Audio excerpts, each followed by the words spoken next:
Hello friends, welcome to my YouTube channel token tips BD. কেমন আছেন বন্ধুরা? আশা করি সবাই অনেক অনেক ভালো আছেন। বন্ধুরা, আজকে আমরা কথা বলবো ব্লাম মাইনিং প্রজেক্ট নিয়ে। আমরা যারা এখনো ব্লাম মাইনিং প্রজেক্টে কাজ করি নাই তারা কিন্তু আফসোস করবেন। তার কারণ যারা অ্যামস্টারের কাজ করেন নাই বা ডক্সে কাজ করেন নাই বা নট কয়েনে কাজ করেন নাই তারা কিন্তু আফসোস করছে। তো আমরা এখন যে বিষয়টা নিয়ে কথা বলবো সেটা হলো কয়েনগুলো কিভাবে বাড়ানো যায়। আমরা প্রতিদিন যদি ব্লামে কাজ করি তাহলে আপনারা দেখবেন যে কতগুলো টিকিট পাবেন যেগুলো হলো প্লে গ্রাউন্ড সেকশনে। যখন আপনারা প্লে এই বাটনে ক্লিক করবেন তখন আপনারা চলে আসবেন একটা নতুন গেম। এই গেমে আপনারা প্রতিদিন ক্লিক করে আপনার পয়েন্টগুলো বাড়াতে পারবেন। তো এই গেমগুলো আমি খেলা সাজেস্ট করব, তার কারণ হলো কিছু দিন বাকি আছে, আপনারা এটাতে সময় পাবেন। তার কারণ এটা খুব শীঘ্রই বাইন্যান্স, বাইবিট, ওকেএক্স, বিটগেট এইসব বড় বড় এক্সচেঞ্জারে লিস্ট হতে যাচ্ছে।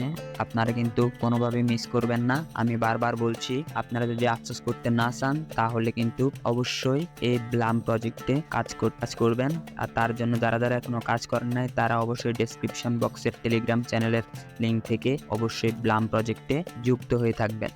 আর আমাদের Telegram channel token tips BD Telegram চ্যানেলটি অবশ্যই সাবস্ক্রাইব করে রাখবেন। তার কারণ নতুন নতুন প্রজেক্ট নিয়ে আলোচনা করা হয় এবং নতুন নতুন প্রজেক্ট দেওয়া হয় যেগুলোতে আপনারা অবশ্যই আর্নিং করতে পারবেন। এখন আমরা কথা বলবো আর্ন অপশন থেকে। তো আর্ন অপশনে যাওয়ার পর আপনারা দেখতে পাবেন নিচে যে জেন অপশন আছে, এখানে ক্লিক করে দিবেন। ক্লিক করার পর আপনারা দেখতে পাবেন এখানে অনেক টাস্ক আছে। এই টাস্কগুলো কমপ্লিট করবেন। কমপ্লিট করার জন্য আপনাকে অবশ্যই ওই প্রথমে ওপেন নাওতে ক্লিক করতে হবে এবং এই টাস্কগুলো অবশ্যই আপনাকে সম্পন্ন করবেন। টাস্কগুলো অবশ্যই কমপ্লিট করবেন, তাহলে আপনারা ব্লাম কয়েন পাবেন এবং এগুলা দিয়েই কিন্তু আপনারা পরে টোকেন কনভার্ট করে নিতে পারবেন।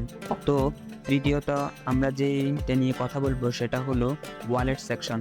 যারা এখনো পর্যন্ত টন কানেক্ট করেননি তারা কিন্তু এয়ারড্রপের মূল জিনিসটা থেকে বিরত থাকতেছেন, কেননা এই ওয়ালেটটা কানেক্ট করার কারণেই কিন্তু আপনার এয়ারড্রপের জন্য এলিজিবল হয়ে যাবে। তার জন্য আমাদের আর কিছু করার দরকার নাই, শুধুমাত্র পয়েন্টগুলা বৃদ্ধি করা। আমাদের কিন্তু ওয়ালেট সেকশনটা অবশ্যই কমপ্লিট করে রাখতে হবে এয়ারড্রপ পেতে গেলে।